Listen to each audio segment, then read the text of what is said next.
تخيل معاك كده في يوم من الأيام داخل جسم الإنسان كان في مدينة ضخمة اسمها الجهاز الهضمي. المدينة دي فيها طرق سريعة، مصانع وأنابيب نقل، وكل حاجة ماشية بنظام. وفي قلب المدينة دي في مادة مهمة جدا اسمها العصارة الصفراوية. المادة دي أصلا اتصنعت في الكبد واتخزنت شوية في المرارة وبعدين بتطلع تساعد في الهضم. ولكن العصارة الصفراوية مش بس للهضم، هي كمان عندها قدرة سحرية شوية. لو وصلت للقولون بكميات كويسة بتخلي الأمعاء تتحرك وتفرز مية، وبالتالي البراز بيبقى لين وبيتحرك بسهولة. المشكلة اللي بتحصل إن في الظروف الطبيعية الجسم بيحب يعيد تدوير العصارة الصفراوية تاني، وده بعد ما تخلص شغلها في الأمعاء. يعني حوالي 95% منها بيرجع يتسحب تاني في جزء من الأمعاء الدقيقة عن طريق بوابة اسمها الاي بي اي تي أو الاليال بايل اسيد ترانسبورتر. البوابة دي وظيفتها إنها ترجع العصارة الصفراوية للكبد عشان تستخدم تاني.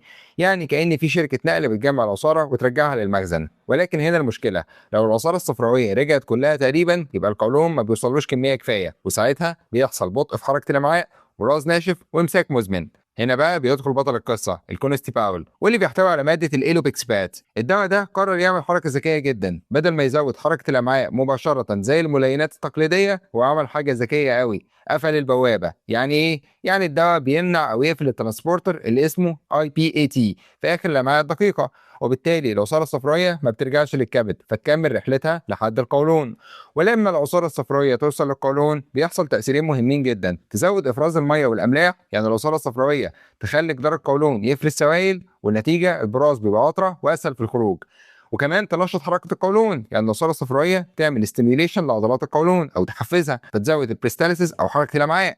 يعني ببساطه البراز بيبقى اطرى، الحركه اسرع، وده يخفف الامساك. والحاجه المميزه في الدواء ده انه بيشتغل محلي في الامعاء، يعني امتصاصه للجسم قليل جدا ومش بيأثر على اعضاء تانية. يعني كأنك بتصلح المرور في الشارع نفسه بدل ما تأثر على المدينة كلها. كلام جميل جدا. ايه بقى استخدامات الكونستيباول او بنوصفه لمين تحديدا؟ بنوصفه اول حاجه لعلاج الامساك المزمن. في ناس الامعاء عندهم بتتحرك ببطء شديد لفترات طويله، فالمريض ممكن يعاني من صعوبه في التبرز او براز ناشف او عدد مرات قليل في الاسبوع. هنا الدواء بيساعد عن طريق زياده وصول العصاره الصفراويه للقولون، وده بيخلي البراز اطرى وحركه الامعاء تزيد. كمان بنوصف حالات الامساك الوظيفي. في الحاله دي مفيش مرض عضوي واضح، ولكن الامعاء كسوله شويه في الحركه، والمريض ممكن يقول بحاول ادخل الحمام ولكن مش بعرف بسهوله، بحس ان الاخراج مش كامل. وهنا الدواء بيساعد انه ينشط حركه القولون بشكل طبيعي عن طريق تاثير العصاره الصفراويه. كمان الامساك عند كبار السن، مع التقدم في السن بيحصل شويه تغييرات، حركه الامعاء بتبطا، شرب الميه بيقل، النشاط البدني بيقل. كل ده بيخلي الامساك مشكله شائعه جدا.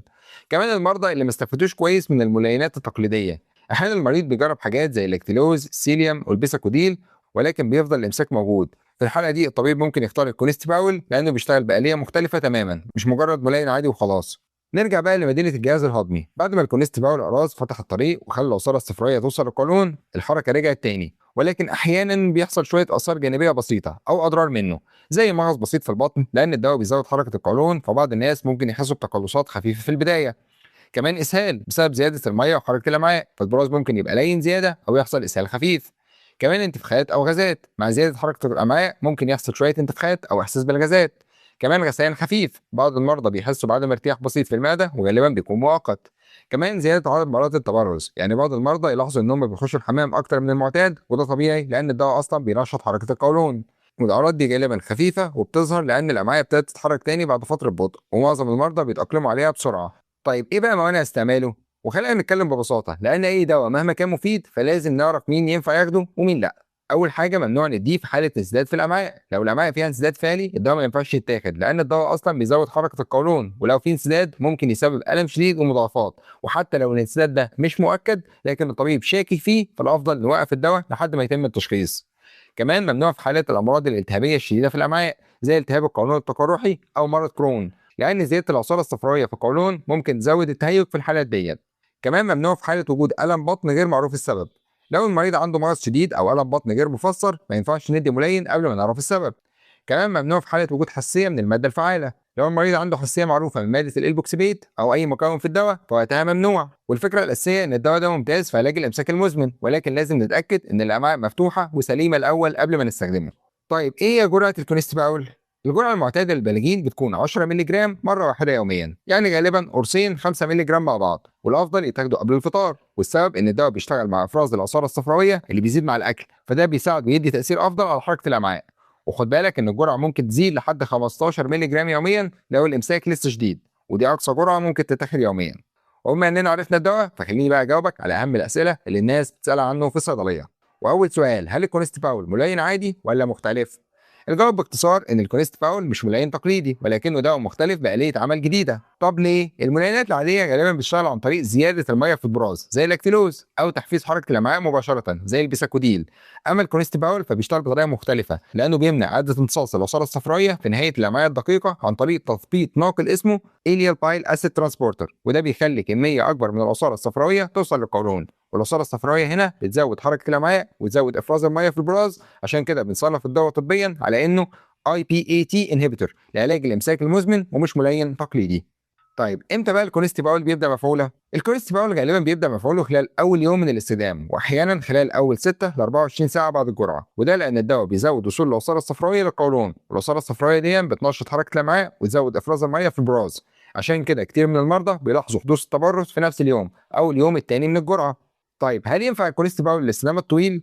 ايوه، الكونستيباول واللي بيحتوي على ماده الالبوكسيبيت ممكن يستخدم لفترات طويله لعلاج الامساك المزمن تحت اشراف الدكتور. والدواء يعتبر فعال وامن للاستخدام طويل المدى في مرضى الامساك المزمن، لانه بيشتغل موضعي داخل الامعاء وامتصاصه للجسم قليل جدا، وكمان ما بيعملش اعتماد على الدواء زي بعض الملينات التانيه. طيب الكونستيباول بيكون قبل الاكل ولا بعده وليه؟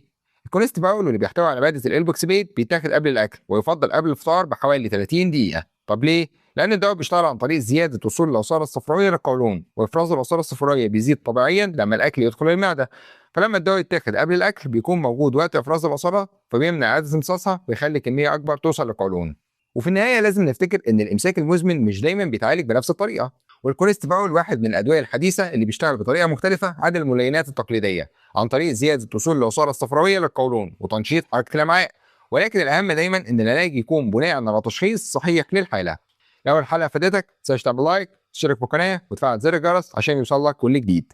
في النهايه سبحانك اللهم وبحمدك اشهد ان لا اله الا انت استغفرك واتوب اليك، والسلام عليكم.